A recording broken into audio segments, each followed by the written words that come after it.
head was sold for 4 straw pieces of silver, and the 4th part of a cab of those dung for 5 pieces of silver.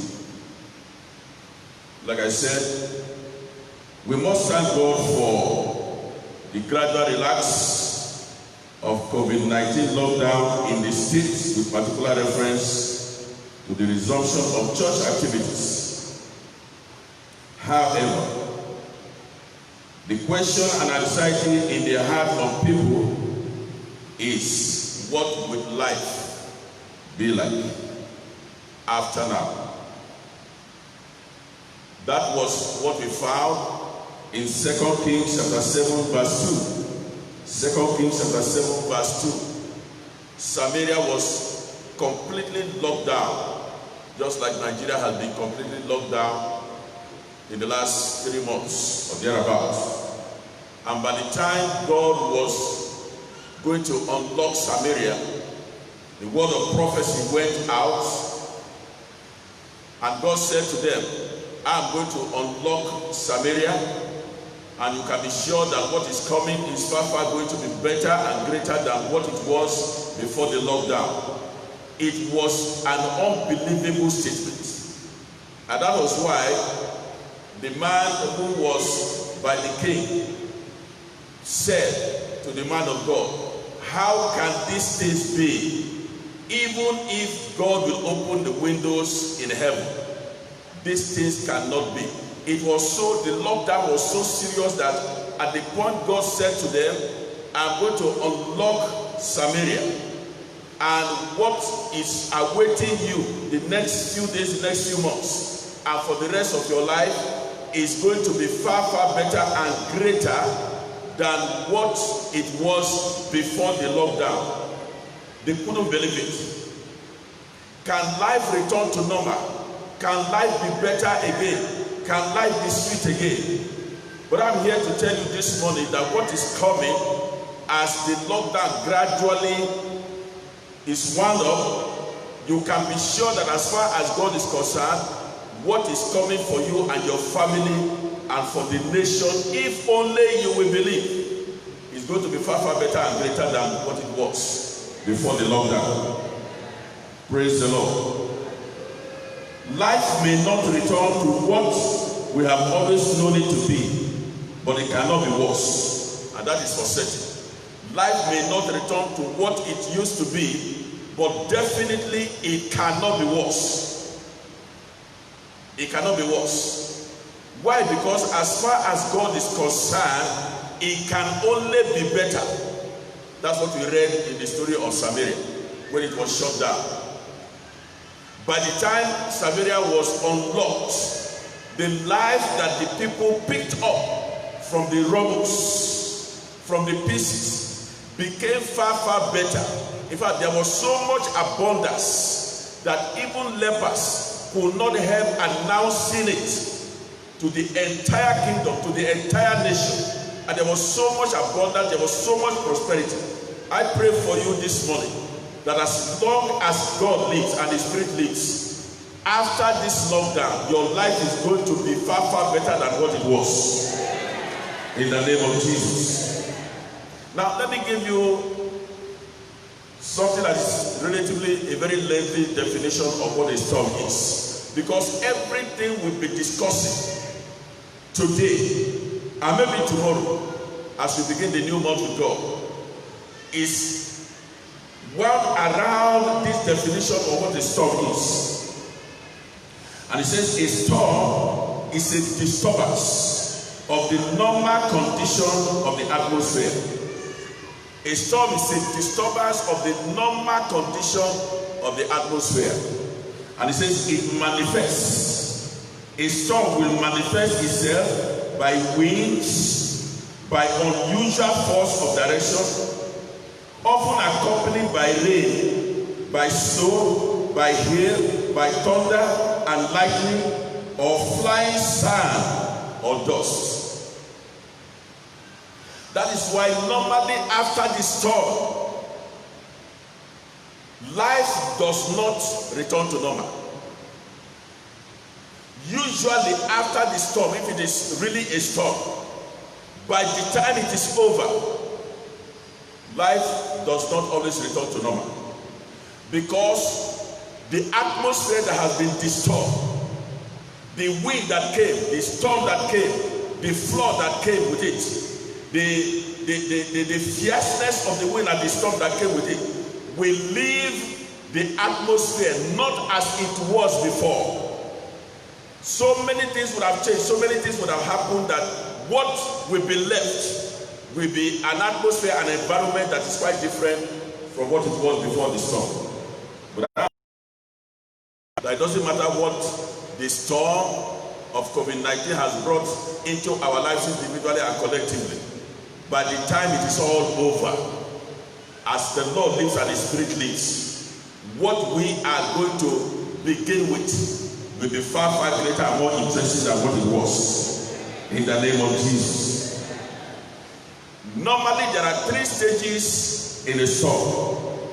Number 1, the build up to the storm. That's the first stage. The build up to the storm. That's what we find in Psalm 91 and verse 3. Psalm 91 and verse 3. And it says, surely He will save you from the fowler's snare and from the deadly pestilence. He will deliver you from the snare of the fowler and from the perilous pestilence. Just before the storm, there's always a noise, what the Bible describes as a noisome pestilence. You remember when we were entering into at the beginning of COVID-19, Daddy said to us that the whole thing was nothing more than a noisome pestilence. I think that was about his first message in the COVID-19 period. And so normally, just before the storm, there's always a noise. You find the noise of thunder, the noise of lightning. Everywhere will be disturbed, everywhere will be shaking. The atmosphere will be disorganized. And those are the activities that will normally precede the storm. And that was what we saw as we're coming into COVID-19. There was so much noise, there was so much disturbance, chaos in the atmosphere. And those chaos, those disturbances of storm, of lightning, and of thunder normally produce fear in the hearts of people. And those fears and uncertainties, normally landlords will be afraid. Normally farmers will be afraid. Even the fisherman will be afraid, who is already on the high sea, afraid of the boat, being capsized. The landlord is afraid that the wind and the storm will remove the roof of the house, and he will have to begin to look for money to fix the roof back. The farmers will be afraid that as the storm will come and there will be heavy downpour, there will be rain, the crops can be washed away. And so normally when the storm is coming and there's thunder, there's lightning, everybody will be afraid for one reason or the other. Number 2, the second stage is the stage of the storm proper.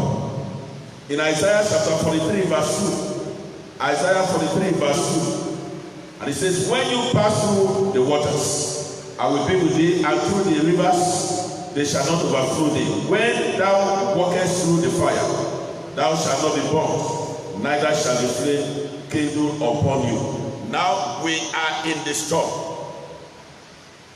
But one thing that is guaranteed by the Almighty God Himself is that in the storm, you can be rest assured that the Almighty God will be in it with you. And as a matter of fact, that is what He has been doing. And that is the only reason why you and I are alive to be here this morning. Why? Because as soon as we got fully into the storm of COVID-19, God was in it with us. As a matter of fact, normally He will go ahead of us and take us through the storm. And that is the only reason why you and I are still alive today. And that's the only reason why we are here this morning. If God had not been with us in the storm, of COVID-19, most of us will not have been here this morning. And we thank God for his faithfulness in the name of Jesus. And so, as we came into this storm of COVID-19, there has been heavy downpour. There has been flood. And during the flood, like I said, farms were washed away, houses were uprooted, human beings were carried away, leaving sorrow, tears, and mourning. Like we had Pastor the Prof this morning. He said to us, whether you believe it or not, and if somebody like him will say to you those kind of things, you can believe him because he was involved in all that and all that has been happening.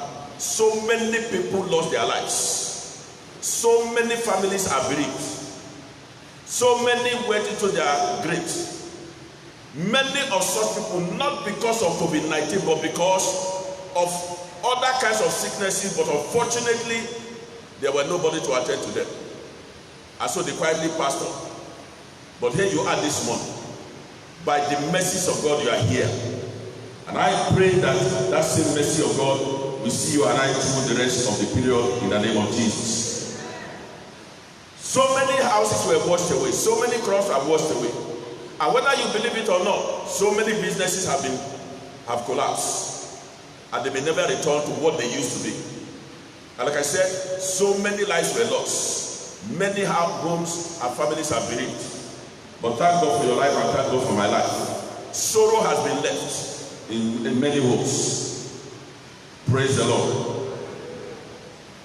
The last stage of the storm, the third stage of the storm is the receding stage. And that is the stage we are now.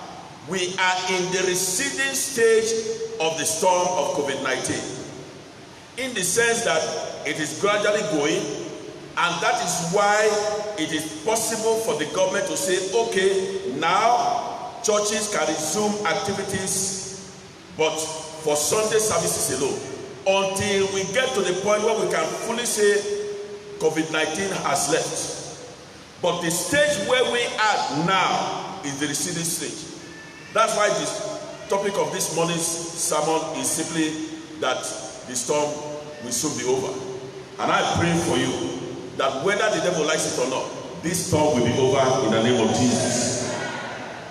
In Genesis chapter 8 verse 1, it says, but God remembered Noah and all the wild animals and the livestock that were with him in the ark.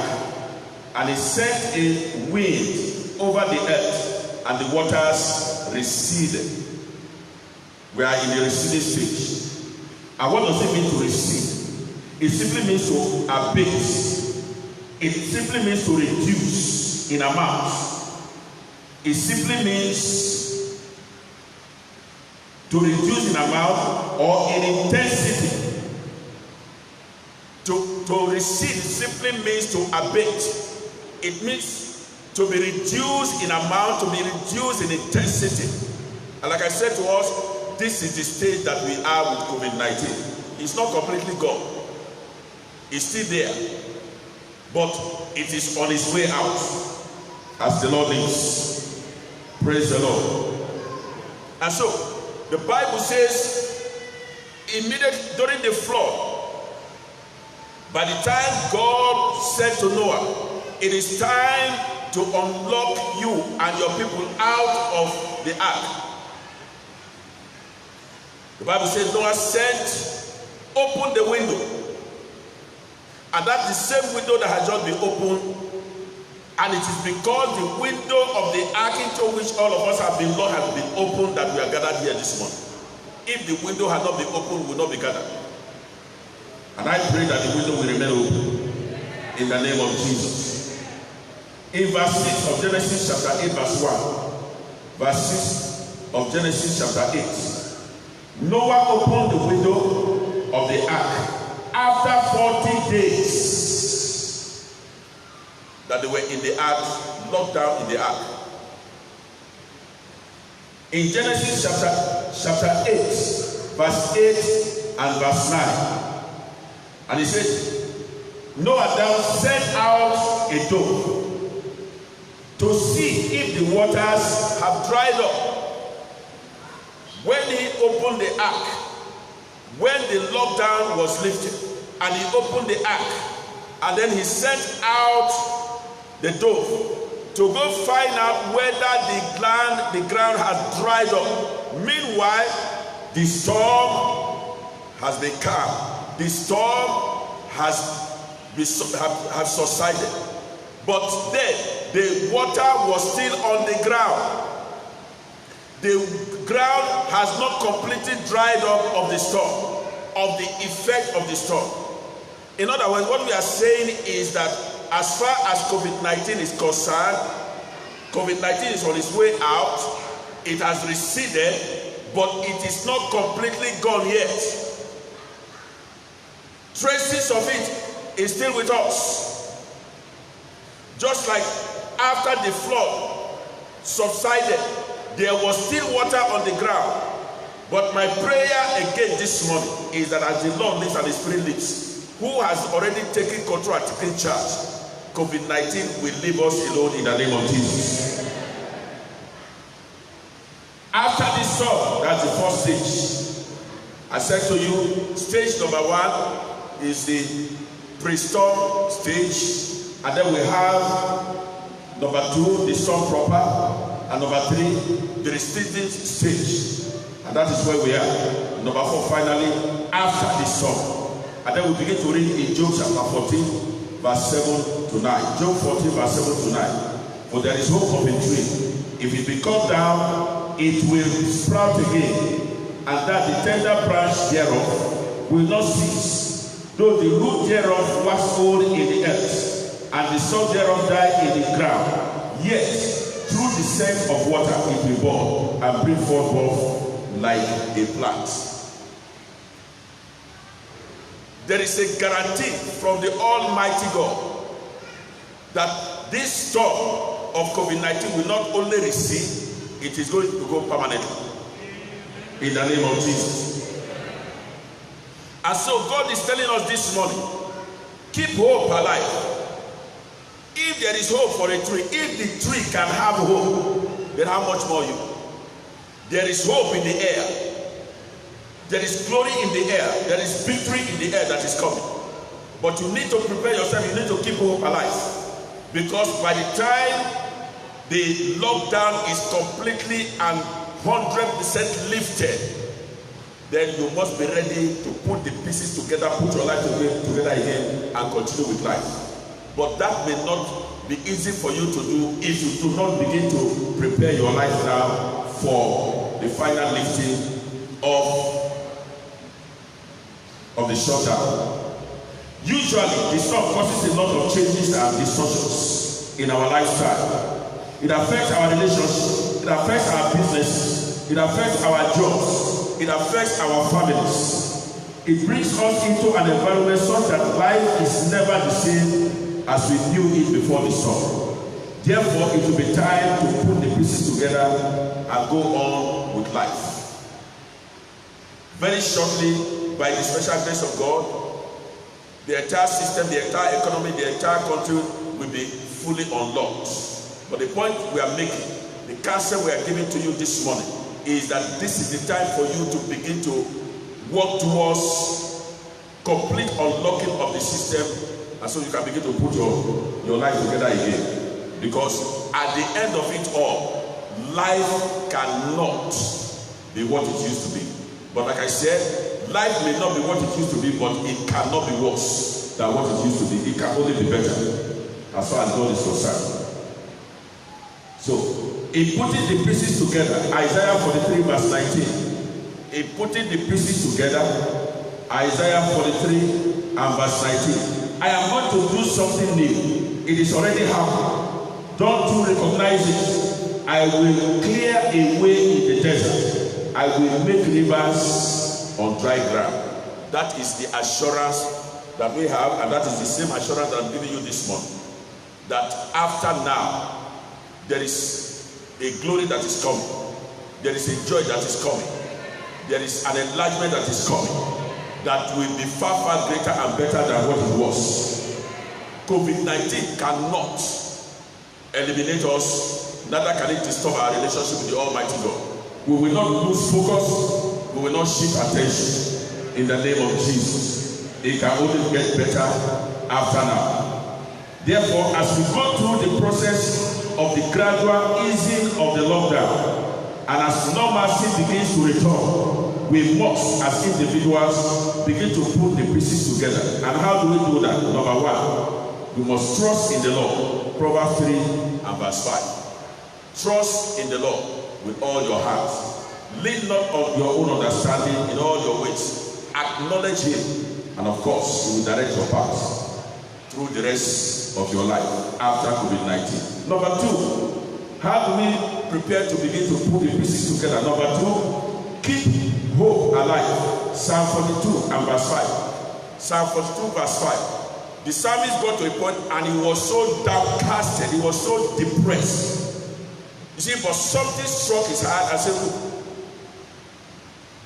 being downcast cannot solve any problem. It can't change the situation, it can only make it worse. And so he had to encourage himself and spoke to himself and to his spirit.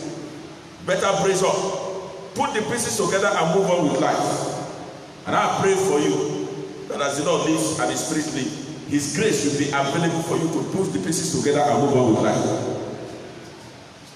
It doesn't matter whether your business has been affected. It doesn't matter whether your family has been affected in one way or the other. It doesn't matter whether you have been affected in your place of work. There is a better tomorrow. And so you are going to make sure that you are not going to be downcast. You are not going to feel as if all is gone, as if there is no hope. Because there is light at the end of the tunnel, and life can only get better. Number three, let your faith be active.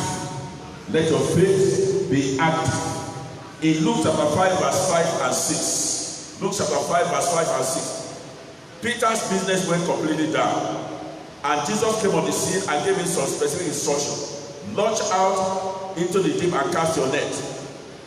And he was behaving as if nothing can happen again, nothing good can happen again. But he went ahead to say, ordinarily I will not bother again, but at thy word. That's how to make your faith active. You need to ensure and make sure that your faith is active. And I pray, God, that your faith will be active in the name of Jesus. Number 4, get in the word. At the early part of this year, we have been hammering on the fact that you as an individual, you must get in the word of God and get in the place of personal prayer. You must get in the word of God. Because in the word of God, Psalm 119 and verse 105. Psalm 119 and verse 105. Thy word is a light unto my path and a light unto my feet and a light unto my path. You must get in the word. Why? Because in the word is wisdom and direction. The wisdom you need for living, the direction you need, you can only find it in the word of God. Number 5, pray. You must make a personal effort, a determined effort not to joke with your prayer life. What does it mean to pray? It simply means to ask. That's Matthew 7:7 tells us. It means to ask. It means to seek. And what are you going to be asking and seeking? You must make up your mind that in the days ahead, you are going to ask and seek counsel from godly men and women. In the multitude of counsel, there is safety. This is not the time and season to allow pride to rob you of what God wants to do with your life after now. You must make up your mind to deliberately seek counsel as to how to go about certain things. You must make up your mind to deliberately ask godly counsel from men and women who are godly. Men and women who, by the special grace of God, can discuss certain things with you and let you know what and how you must go about your life. You will need counsel. And the only thing that can rob you of such kind of counsel is pride. And I pray for you that pride will will not be your undoing in Jesus' name. With God, and as we begin to put our lives together again, there is a promise of something new and something better. How do we conclude this morning? Philippians chapter 4 verse 6. Philippians chapter 4 verse 6. Philippians chapter 4 verse 6. If you are there, give it to us. Philippians chapter 4 verse 6. Okay, let me read from here. Be careful for nothing, but in everything by prayer and supplication with thanksgiving, let your requests be made known unto God. In the days immediately ahead of the lifting of the lockdown, there will still be some elements of fear. These fears are genuine though, but we cannot give into fear, because whatever you fear becomes your God. Whatever a man fears becomes his God. Whatever a woman fears becomes her God. Why? Because whatever you fear will control your life. Whatever you fear will control your destiny. Whatever you fear will determine how you proceed and how you live, what you do and what you do not do. So we must be careful not to give in to fear. Is the fear, have we fully overcome the fear of COVID-19? The answer of course is no. But we cannot give in to fear, because we have a God that is greater than our fear. And that God will see us through in Jesus' name. As a matter of fact, he said, you are not giving us the spirit of fear, but of boldness, of love, and of a sound mind. I pray that the soundness of mind that you need to go through the rest of this period and launch into a greater tomorrow, God will give to you in the name of Jesus. Therefore, we must not be agitated, because the God who has been our help in the days past is still the same God who is our hope for the days ahead. 1 Samuel chapter 7 verse 12. 1 Samuel chapter 7 verse 12. Samuel then took a large stone. He named it Ebenezer, for he said, up to this point, the Lord has helped us. Up to this point, the Lord has helped us. And because the Lord has helped us, that is why we came to this point. And he has been so gracious and merciful and compassionate to bring us to this point. I guarantee you that the God that I know will not abandon you at this point. In the name of Jesus. Shall we bow our heads? I want you to talk to God this morning. Lord, please help me to key into what you are doing at this time. Help me to key into what you are doing at this time. The wisdom that I need, give to me. The strength, the counsel that I need, release to me. I believe your word this morning. The Bible says, believe God so that you can be established. Believe his prophets so you can prosper. Lord, increase my faith to believe you for what is coming. He has already made his promise and is committed to his word. I will make a way in the wilderness. I will cause water to flow, even in the desert.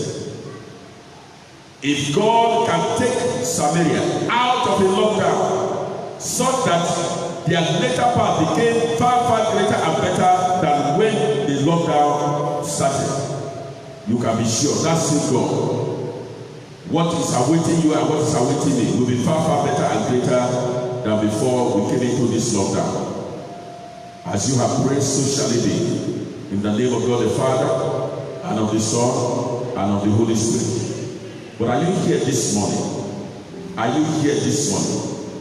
And you don't know this God, you are not born again. Sin is about to destroy you. Sin is standing between you and what God is doing in the life of the rest of us and what God is going to begin to do. I want to plead with you this morning. You want to give up that sin so that God can take over your life fully. All you need to do this morning is to lift up your right hand. I will pray with you. And trust that the Almighty God, as he begins to give us the grace and help us to put the pieces together concerning our families, our business, and our workplaces, he will not forget you. Is there such a person here this morning? This is not the time to joke with your salvation. Even unbelievers have come to the point that only God can help the world now. And you don't want to joke with that God. Any such person here this morning? Alright. Shall we rise on our feet? Just rise on your feet. I want us to pray just one prayer. Lift up your hands unto heaven and say, Father, in the name of Jesus, by your mercy, in your compassion, take away this slave. Very, very quick. Open your mouth and pray. Our Father and our God, by your mercy and your compassion, whatever is left of COVID-19, let it disappear quickly. Open your mouth and pray. Open your mouth and pray. Open your mouth and talk to him. Whatever is left of COVID-19 in Nigeria, in Ondo State, our Father and our God, the Almighty, the one to whom belongs all the powers in heaven and on earth, take it away quickly and let no mercy return in full circle to our nation. Thank you, our Father. Blessed be your holy name. In Jesus' mighty name we have prayed. I pray for you today, and I pray for everyone who is dear to you, all your loved ones, that the Lord who has brought each and every one of us to this point will see us through the rest of the season of COVID-19 in the name of Jesus. And I pray for you finally, as I pray for myself, that when it is all over, no member of your family shall be missing. So shall it be. In Jesus' mighty name we have prayed.